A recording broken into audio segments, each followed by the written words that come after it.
Así inicia Es Noticia, Noticia en Profundidad. Un placer estar con ustedes. Soy Tatiana Pérez y les saludo desde nuestra sede central en Caracas, en Venezuela. A partir de este momento, 3 temas son noticias. Los tenemos primero en titulares, luego, como siempre, profundizamos en ellos. El primero es noticia a los Estados Unidos.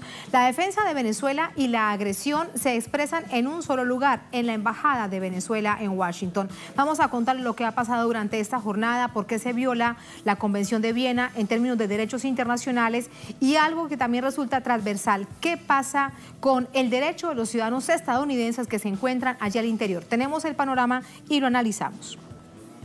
En Noticia Perú, vamos a esta nación latinoamericana. La huelga indefinida de los trabajadores públicos suma a la crisis social y política del país. Vamos a contarles por qué se expresan en las calles de esta forma tan multitudinaria y por qué han sido prácticamente invisibilizados por la prensa nacional.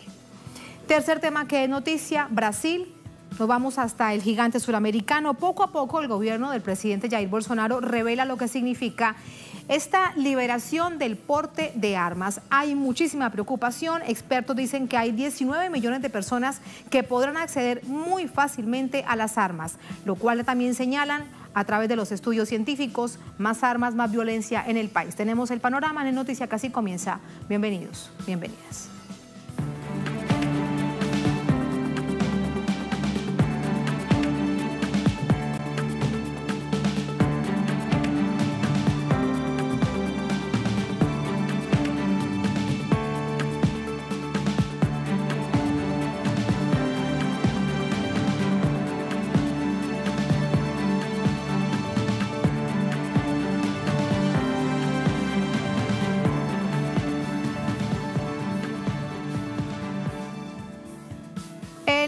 Intervencionismo de la intervención extranjera de una nación sobre otra, estamos hablando de Estados Unidos sobre Venezuela, se expresa en un pequeño espacio, la Embajada de Venezuela en Washington. Vamos a ver lo que ha pasado durante esta jornada y la grave situación en términos de la violación del derecho internacional. Aquí está esa información.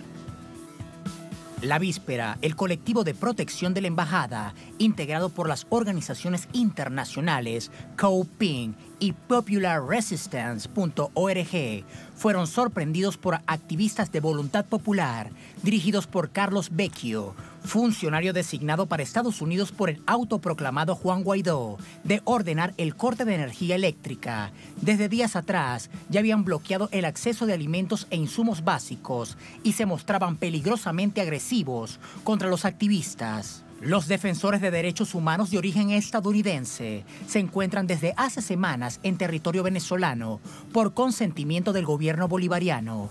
Desde allí expresan un claro rechazo al bloqueo económico de Trump contra el país suramericano.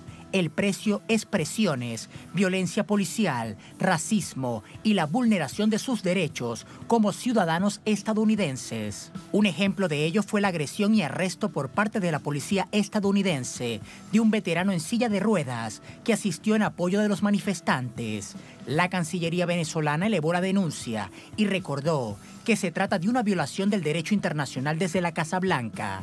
A través del Twitter, el embajador de Venezuela ante la ONU también exigió respeto. Agregó que la sede diplomática sufre ataques violentos y saqueos por parte del gobierno norteamericano. A la luz del derecho internacional, esta agresión irrespeta la Convención de Viena de 1961, que en su artículo 22 establece, primero, los locales de la misión son inviolables. Los agentes del Estado receptor no podrán penetrar en ellos sin consentimiento del jefe de la misión.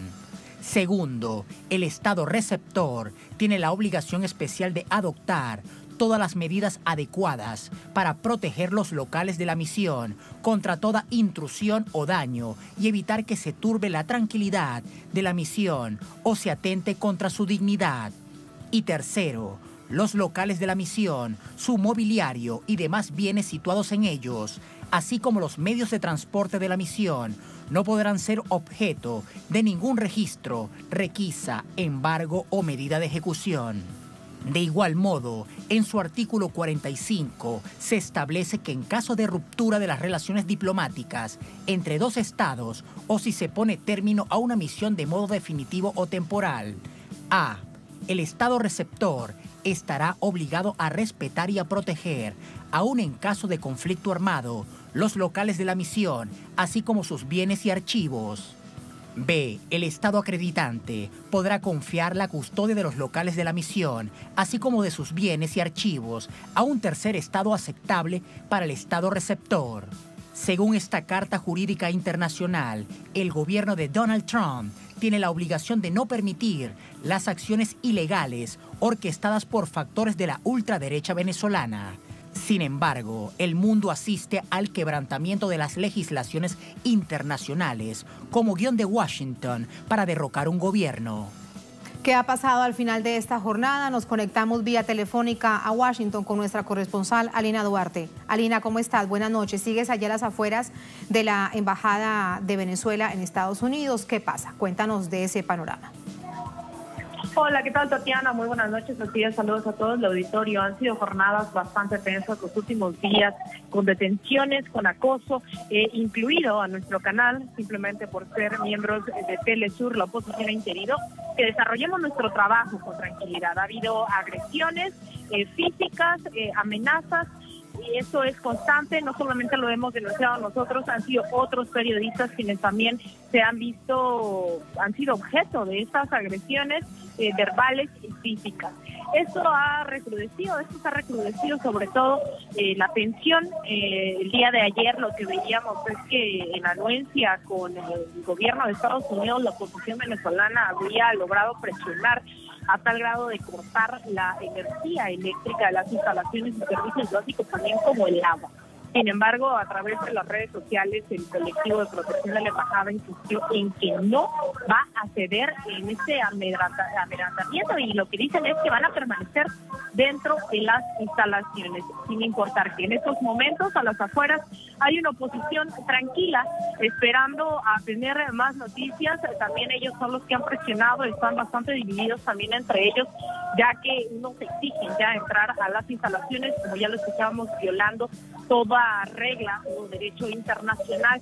Otros tantos insisten en que tienen que presionar a sus autoridades y que los han abandonado aquí a las afueras de las instalaciones. Y del otro lado de la banqueta, activistas de todo Estados Unidos han venido durante las últimas semanas, hoy no es la excepción, a mostrar su solidaridad primero con los que se mantienen dentro de la embajada, pero también a condenar el golpe de Estado que dicen ha fallado una vez más, con ayuda del gobierno de Estados Unidos.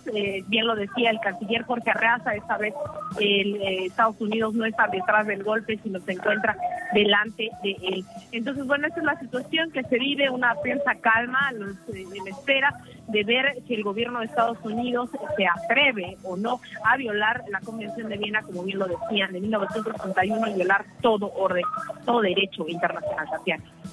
Pendientes de ello, muy atentamente durante todas estas jornadas de la situación que se registra en la embajada. Alina, gracias, buenas noches. Vamos a profundizar en lo que esto ha significado para el grupo de activistas, particularmente de Code Pink, que allí se encuentran. Para eso nos acompaña Úrsula Rosún, miembro precisamente de esta organización por los derechos civiles, no solamente de los estadounidenses, de tantos pueblos del mundo. Úrsula, ¿cómo estás? Buenas noches. Gracias por la invitación. Gracias a usted. Úrsula, si hablamos de los derechos civiles y particularmente de los estadounidenses, ¿cuáles derechos se están violando a ustedes allí en este lugar por parte del Estado estadounidense? Pues están violando el derecho a tener comida a los que están adentro protegiendo la embajada. Cuando nos acercamos a la embajada, los que apoyan a Guaidó se ponen muy violentos con nosotros, y las policías de aquí no hacen mucho para proteger a los que llegamos a apoyar y a proteger a la embajada. Por ejemplo, ayer me pisaron muy fuerte los pies y a mí me detuvieron los policías, tiraron a un veterano al suelo, los policías también ayer. Pues cuando nos acercamos a la embajada, la situación sí se pone un poquito violenta. ¿Y cuál fue la razón de tu detención? ¿Qué fue lo que sucedió? Cuéntanos de ese episodio de la víspera, Úrsula, por favor. Esto pasó ayer y intentamos llevar comida a nuestros compañeros que están protegiendo la embajada, y mientras nos acercamos al edificio, los de la oposición empiezan a empujar, y a mí, como yo estaba en sandalias, me pisaron los pies y no sé si grité a alguien, pero me tomaron los policías y me pusieron en su carro como una hora, y pues eso fue cuando intentamos llevar comida a nuestros compañeros que están en la embajada. ¿Cuánto tiempo estuviste detenida? ¿Cuánto tiempo pasaste allí detenida? ¿Qué situación se registra de hecho jurídica ante una situación donde pareciese que todo resulta ilegal?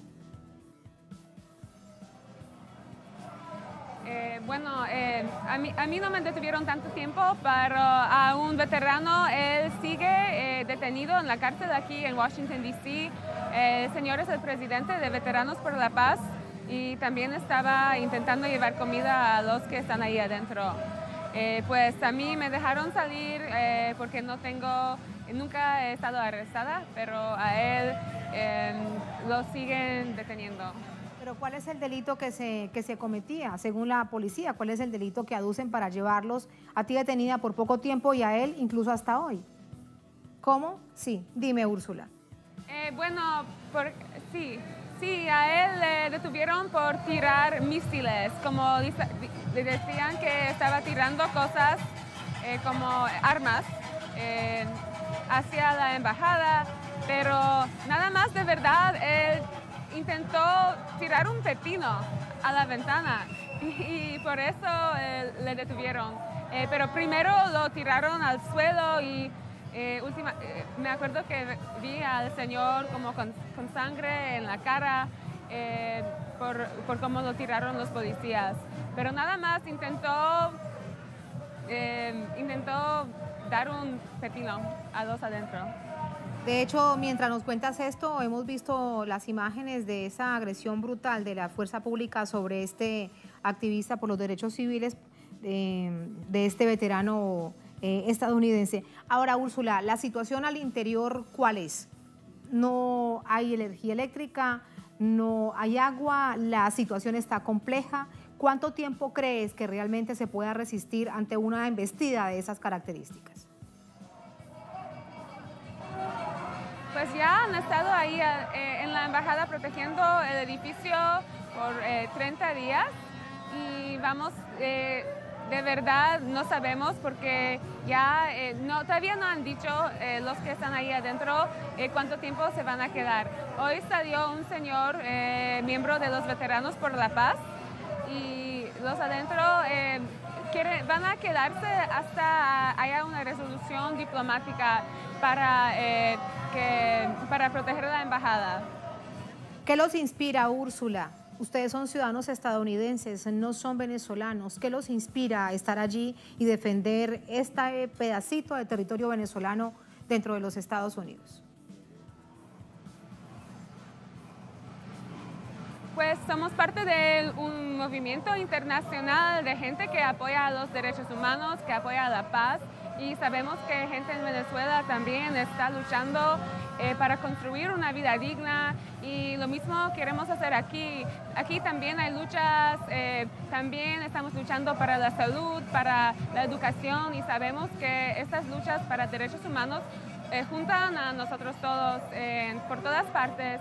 Y en los Estados Unidos hemos aprendido, los que conocen la historia, que los golpes y las intervenciones militares siempre tienen el mismo resultado: mucho sufrimiento, muchas muertes, y eso es lo que queremos prevenir. No queremos que eso pase en Venezuela, por eso estamos aquí apoyando la protección de la embajada y aquí con solidaridad al pueblo de Venezuela.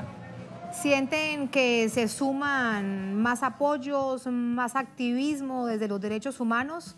¿O por el contrario, se sienten que con el paso del día van quedando solos? Me refiero particularmente a cómo se mueve la movilización dentro de los Estados Unidos. Nos están llegando mensajes cada día de gente que no puede venir aquí a Washington, pero sí están haciendo acciones para educar a sus comunidades, gente en todas partes, gente está organizando foros educativos, están comunicándose con los representantes en el Congreso para que los representantes se oponen a intervención militar. Pues nos están llegando noticias de varias partes de que la acción aquí frente a la embajada está llevando mucha inspiración e información a gente que quizás antes no estaba pensando en lo que está pasando en Venezuela, pero por el hecho de estar aquí ya más que un mes, mucha gente sí ya les inspira que quieren hacer acciones en sus propias ciudades. Pues creemos que esta acción también ha influido mucho el pensamiento de activistas en todo el país. ¿Crees que ha despertado entonces este interés sobre una matriz de opinión prácticamente establecida en los Estados Unidos sobre Venezuela? ¿Crees que también eso ha sido parte de lo que ha significado este momento? Ahora, bueno, cosas están cambiando mucho en los Estados Unidos ahora, que aunque el gobierno todavía sigue controlado por fuerzas neoliberales de los partidos demócratas y republicanos, se ve un surgimiento de socialismo, de jóvenes que ya no quieren aceptar la política de antes. Pues ya hay mucha gente se está oponiendo a este golpe de Trump, pero también porque sabemos que en otros países gente está construyendo maneras de vivir que reconocen la dignidad de cada uno y estamos viendo un surgimiento de este movimiento de la izquierda aquí en este país. Pues por eso creemos que aunque hay mucha propaganda de los medios que son de las corporaciones, hay movimientos de base y de abajo que ya no aceptan la política de antes. Cosas están cambiando mucho en este país ahora. Sí. Cuando me hablas de el apoyo que se recibe desde otras partes del país, quiero preguntarte un poco más sobre eso, de qué partes del país se organizan en asambleas, se cuenta lo que pasa en la Embajada de Venezuela en Washington, de lo que sucede en Venezuela, porque esto evidentemente indica que hay un intento de romper con ese bloqueo mediático y tan sesgado, a veces tan lleno de mentiras sobre lo que pasa en Venezuela. Cuéntanos un poco más de cómo ha sido esa experiencia. Bueno, gente por todas partes del país están intentando comunicarse con los congresistas para que ellos se opongan a la intervención militar. Yo vengo de Nueva York y ahí en varias ciudades estamos organizando foros educativos para compartir de la verdadera situación en Venezuela. Yo sé que hoy en Nueva York también hubo una manifestación frente a la ONU. Pues eso es lo que está pasando en Nueva York y Code Pink y Answer Coalition, como somos organizaciones a nivel nacional, estamos movilizando a miembros en todo el país. Cuando nos hablas de los congresistas, asumimos que son congresistas demócratas a los que se han acercado contándole lo que está pasando. ¿Es así, Úrsula?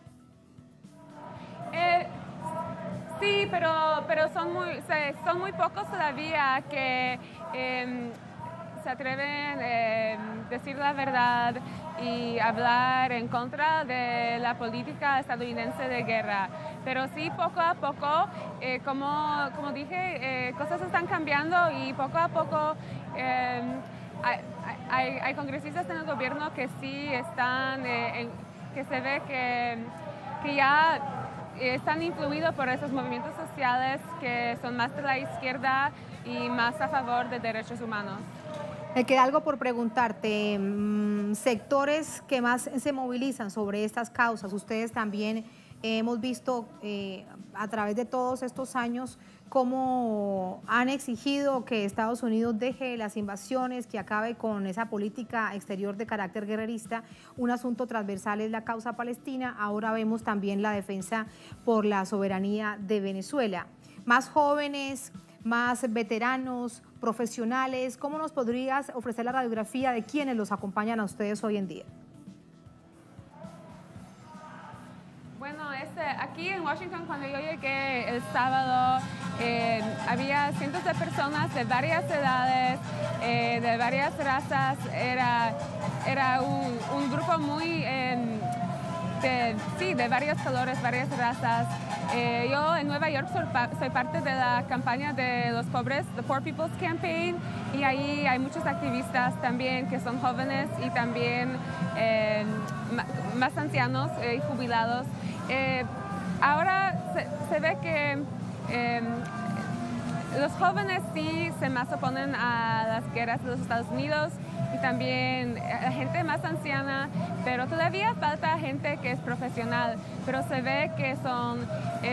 lo que pasa ahora en este país es que por la situación económica, muchos jóvenes ya no quieren aceptar la política de antes porque vemos que el capitalismo en este país ha destruido el futuro del ambiente, de nuestro futuro. Si no cambiamos cosas, pues como yo lo veo, esta movilización para oponerse al golpe de Venezuela está muy conectado a estos movimientos sociales que también están luchando por los derechos económicos aquí.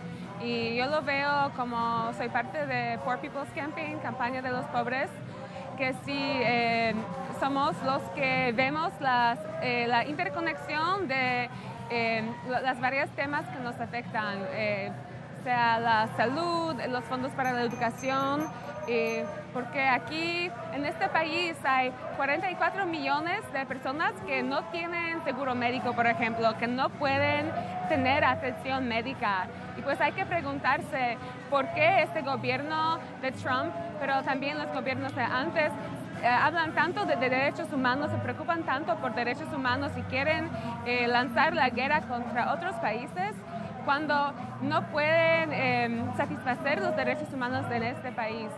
Pues los movimientos que se oponen a la guerra y al golpe son muy conectados a los que luchan para los derechos en este país también. Muy inspirador todo lo que han hecho ustedes durante estos años y ahora allí en la Embajada de Venezuela en Washington, protegiéndola precisamente como parte de un territorio soberano. Úrsula, gracias. Gracias por estas reflexiones, por tu testimonio. Buenas noches. Gracias. Muchas gracias a ti. Y miren ustedes, relacionado directamente con los Estados Unidos, el titular que tenemos en nuestra mesa, en nuestra página web. Bloqueo de Estados Unidos atenta contra la vida de niños venezolanos. Aquí está. El secretario ejecutivo del Consejo Nacional de Derechos Humanos en Venezuela, Larry DeVos, denunció que el bloqueo de los recursos de petróleo de Venezuela, de PDVSA, por parte del gobierno de Estados Unidos, pone en riesgo la vida de una niña de 18 meses, de Isabela, en Argentina, quien se recupera de un trasplante de hígado. La denuncia fue realizada por el secretario del Consejo Nacional de Derechos Humanos a través de la red social Twitter. El convenio de PDVSA tiene el propósito de ayudar a los infantes y adolescentes de pocos recursos que requieran de un apoyo en materia de salud. Muy lamentable esta noticia, sin duda. Ahí la tenemos en nuestra multiplataforma www.telesurtv.net. Así nos vamos a la primera pausa en esta emisión de Es Noticia. Al volver, Es Noticia Perú. La huelga indefinida de los trabajadores públicos suma a la crisis social y política del país. En las calles de Lima, la capital, condenan el recorte del 40% de sus salarios. ¿A qué se debe esta medida? El presidente Vizcarra, ¿cómo impacta en la vida de miles de personas? Lo analizamos al volver en Es Noticia.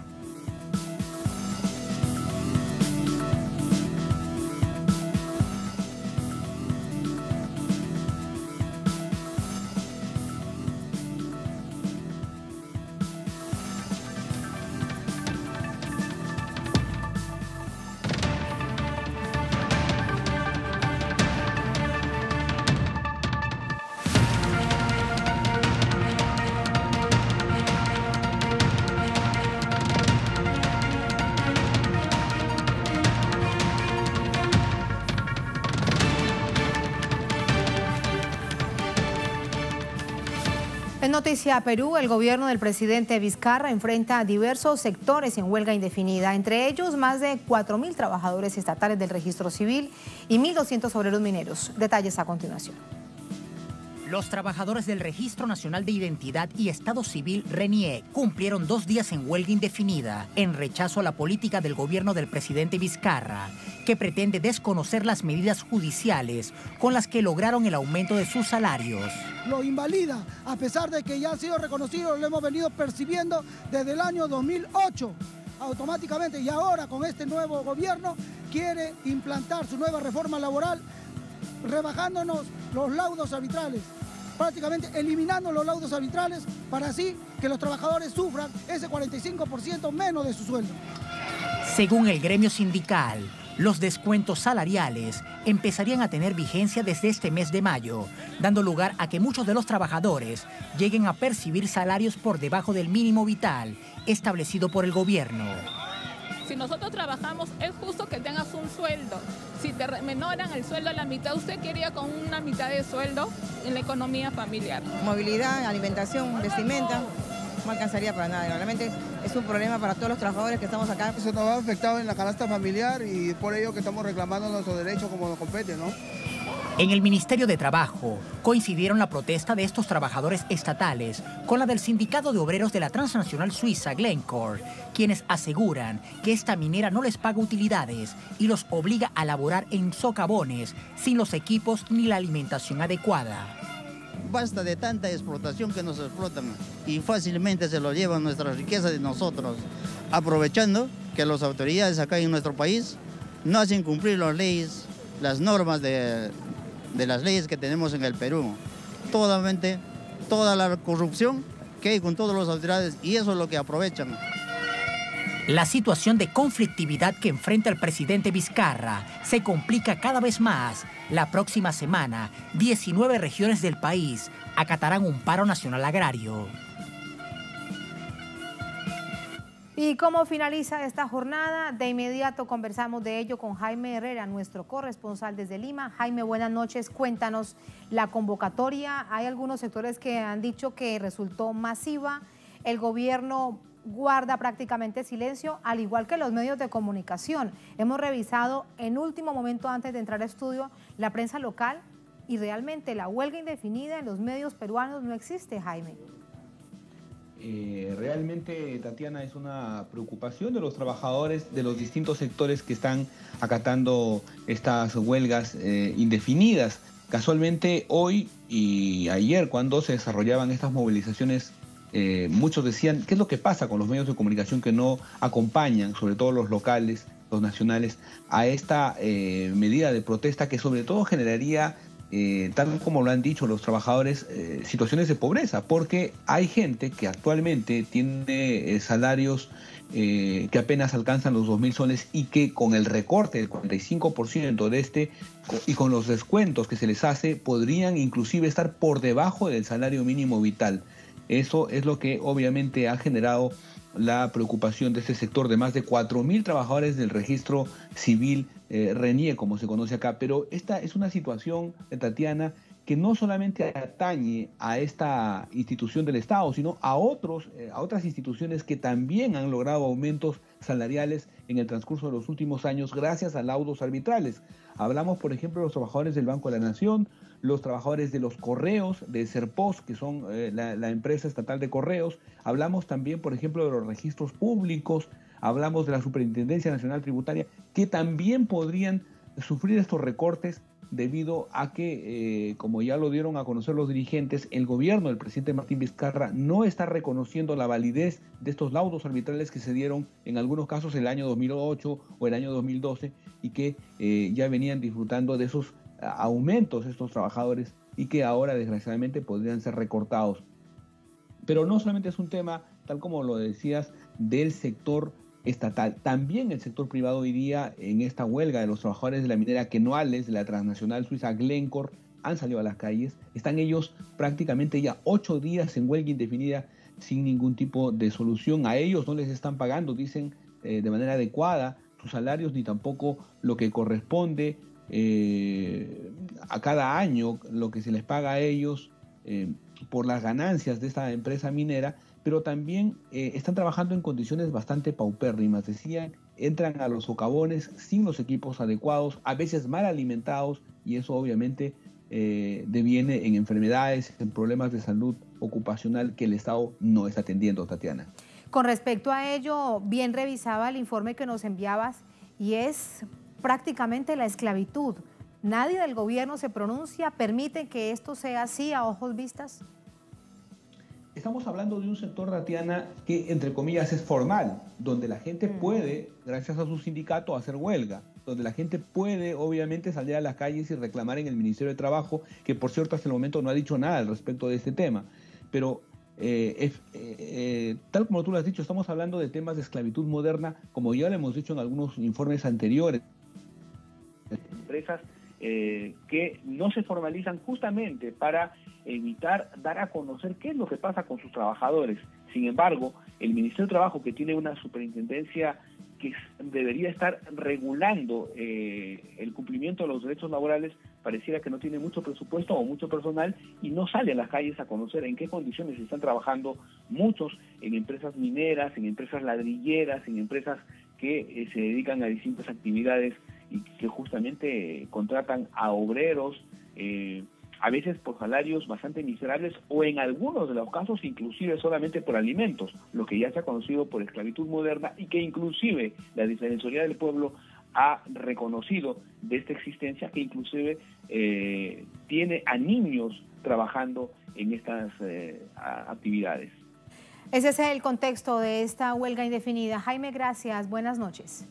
Gracias. Buenas noches. Vamos con el análisis. Para ello nos acompaña Enrique Fernández Maldonado Mujica, sociólogo, investigador del Programa Laboral de Desarrollo PLADES, miembro del Comité Editorial de Trabajo Digno.pe, también con nosotros desde Lima. Enrique, ¿cómo estás? Buenas noches. Buenas noches, Tatiana. Un gusto escucharles. Igualmente, gracias a ti por acompañarnos. Enrique, ¿qué es lo que pasa entre el gobierno del presidente Martín Vizcarra y la clase trabajadora del país? Cada vez, y ahora esta huelga indefinida lo evidencia, hay una brecha mayor de falta de entendimiento, de falta de comunicación, es decir, de una crisis entre ambos sectores. ¿Qué es lo que sucede? Lo que yo percibo en realidad es la continuidad de una conducta, de un enfoque que venimos heredando desde los años 90 y que han aplicado los sucesivos gobiernos, que se basa en la idea de que la flexibilización laboral o el abaratamiento del costo de la mano de obra va a ser un incentivo para la generación de actividad económica, la promoción de la inversión privada, el dinamismo del mercado laboral. Del trabajo y del mundo del trabajo, lo que ha hecho que digamos, el gobierno de Vizcarra no tenga una política laboral proactiva a favor de los trabajadores. Y sobre todo cuando se anuncia una reducción para los trabajadores públicos del 40%, ¿cómo es posible imaginarse que se vayan a quedar de manos cruzadas? Mire, lo que ha señalado Jaime es muy cierto. No es solo el caso de los trabajadores del Registro Nacional de Identidad.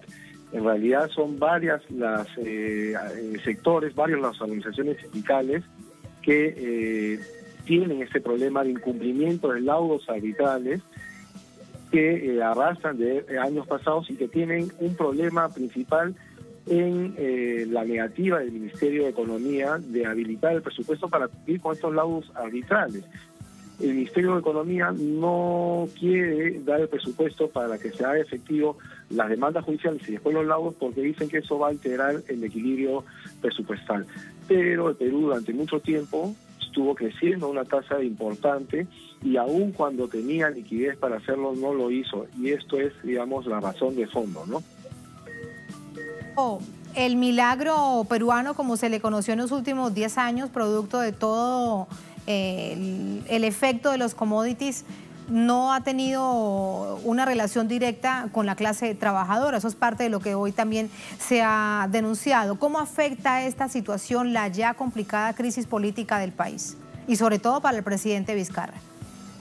El presidente Vizcarra llega al gobierno en una circunstancia particular, ante la renuncia del anterior presidente Pedro Pablo Kuczynski, y tiene en un primer momento un respaldo popular porque él recoge las banderas de la lucha anticorrupción y las lleva a un lugar donde no había estado nunca en la historia de la República Peruana. Sin embargo, esta iniciativa para combatir la corrupción en el sector público se debe enfrentar frente a la otra gran demanda de la población, que es una demanda por mejoras en las condiciones de vida, mejoras en las condiciones de trabajo, por una política económica que los incluya como parte del crecimiento. En ese aspecto, el presidente Vizcarra no ha dado señales claras de querer cambiar la matriz de la política económica que se ha implementado desde los años 90 en la fecha, que ha favorecido a los sectores vinculados al comercio internacional, sobre todo a la exportación de recursos naturales, a los sectores financieros, a algunos sectores de servicios, pero ha abandonado a las actividades que albergan la mayor cantidad de la población económicamente activa. Estamos hablando de la agricultura y de la manufactura. Son estos sectores los que resienten la caída del crecimiento económico, y eso se va expresando en una caída en la tasa del empleo adecuado, un incremento de la informalidad, un estancamiento del salario promedio, lo cual se ve agravado por el ingreso de un contingente importante de ciudadanos venezolanos producto de la crisis que existe en ese país. Pero la economía peruana, más allá de este último factor, ya venía arrastrando problemas que le impedían incluir a más peruanos y peruanas dentro de la categoría del trabajo decente, de empleo adecuado. ¿Por qué? Porque la política económica del gobierno no está orientada a ese objetivo, y además las instituciones encargadas de garantizar el empleo adecuado son débiles, no tienen peso político, carecen de presupuesto, como es el caso del Ministerio de Trabajo y las inspecciones de trabajo, por mencionar apenas estas dos. Me queda algo por preguntarle, haciendo la salvedad sobre el tema de la migración venezolana. Se han presentado estudios a nivel internacional que dan cuenta que no es tal el efecto como sí se percibe a nivel interno en Perú o en Colombia. Recuerdo también el ejemplo de Colombia, porque para el mismo caso de Perú o de esta nación cercana, vecina de Venezuela, hay una situación que es mucho más profunda, Enrique, que echarle la culpa a la migración venezolana. Hay un asunto que, bien lo decías, viene de hecho de muchísimos años atrás y tiene que ver con la indolencia de una clase política que no atiende a la clase trabajadora. En efecto, estoy totalmente de acuerdo. Lejos estoy de atribuirle alguna responsabilidad a los ciudadanos venezolanos que han llegado a nuestro país. Lo que sí ha pasado es que se ha intensificado la demanda por ocupar puestos de trabajo en una economía que ya venía recesada, que tiene muchas dificultades por el modelo de crecimiento económico, por la política económica, para incluir a más trabajadores peruanos dentro de la categoría de empleo adecuado. Eso es un problema que arrastramos de décadas atrás, que tiene que ver con la alta tasa de informalidad, que responde a su vez a una serie de factores que he mencionado. El tipo de modelo económico, la ausencia de una política laboral proactiva a favor del trabajador, y, digamos, instituciones más sólidas que garanticen efectivamente la defensa, la tutela y los derechos de los trabajadores. Muchísimas gracias, Enrique, por ese análisis. Buenas noches. Buenas noches. Muy buenas noches. Así nos vamos a la segunda, última pausa en esta emisión de Es Noticia. Al volver, Es Noticia Brasil. Poco a poco, el gobierno del presidente Bolsonaro revela quiénes serán los beneficiados de la liberación del porte de armas. Analistas y movimientos sociales califican la medida de desastrosa, mientras que las acciones de la industria de las armas repuntan esta semana sobre el 20%. Tenemos esa radiografía y tenemos el análisis al volver en Es Noticia.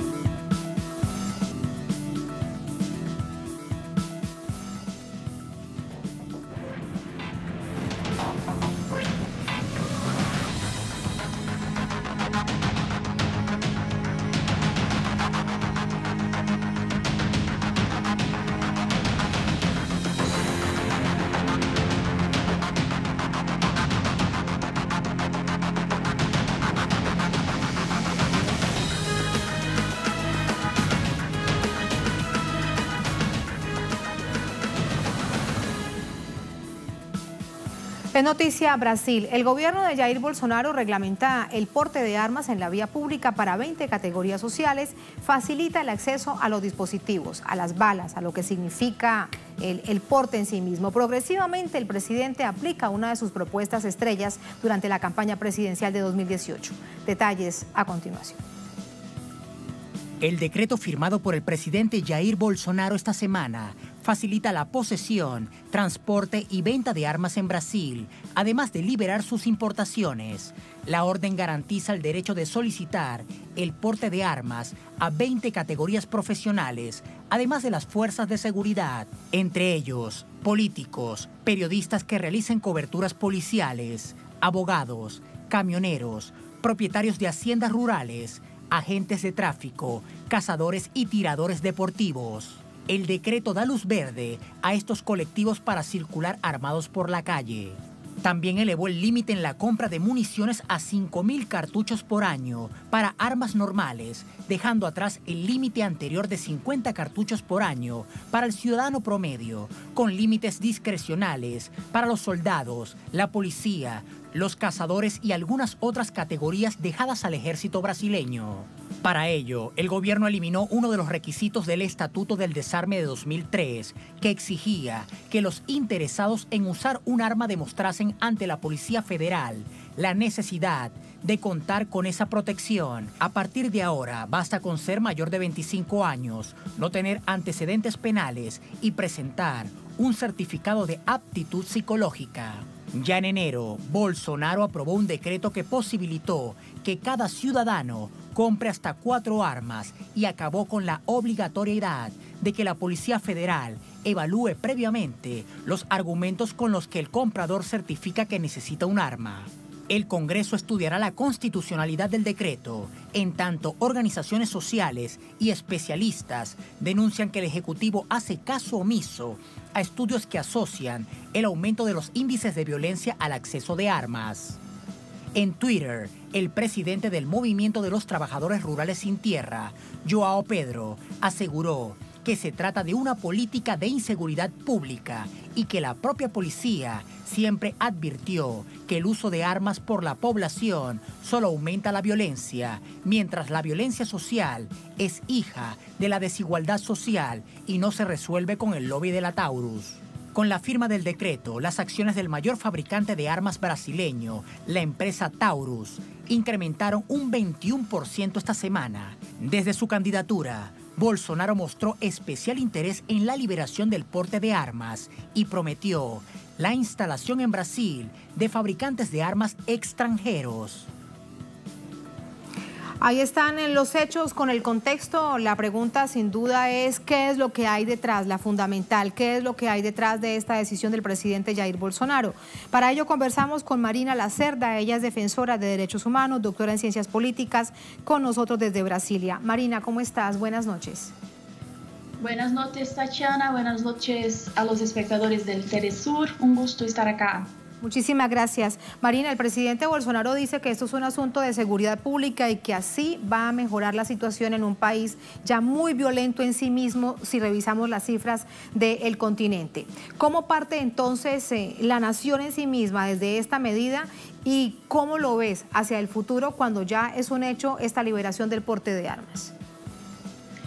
Bueno, primero me gustaría contextualizar este decreto de las armas, ¿sí? Brasil vive hoy un momento de completa degradación política, de una completa degradación de los servicios públicos. Tenemos un congelamiento de las inversiones públicas por 20 años y tenemos también un ataque a los derechos humanos, un ataque a las políticas de educación, el fin de las políticas para los indígenas, para la reforma agraria, el fin de la política de protección del medio ambiente. Entonces tenemos un caos político, social y económico. El gobierno tiene prácticamente solamente 3 programas de gobierno. Uno de ellos es la desnacionalización, la privatización del patrimonio público, notadamente del petróleo. El segundo punto es la defensa de los intereses del mercado financiero. Y el tercer punto, la respuesta que Bolsonaro pretende dar a la población es el armamento. Sí, entonces ese decreto viene en este contexto.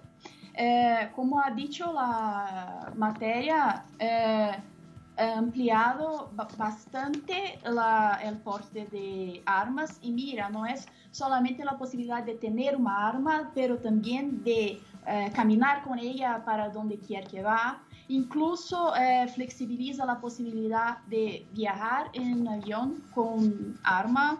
Incluso flexibiliza la posibilidad de adolescentes utilizar arma de fuego. Y también para coleccionadores, para políticos electos, para motoristas y para residentes en áreas rurales. El Instituto Soy por la Paz, un instituto brasileño, ha estimado que solamente casi 20 millones de personas pueden tener acceso a armas inmediatamente, incluso la mayor parte los residentes en área rural con 18.6 millones de habitantes que pueden tener acceso a estas armas. Marina, déjame preguntarte algo con respecto al uso en sí mismas. ¿Hasta dónde entonces llegará esa libertad para usar las armas y en términos de hecho jurídicos? Es decir, un civil cuando tiene esas armas, ahora por ese decreto que de hecho no pasa por la vía del Congreso, ¿podrá matar por una supuesta defensa propia?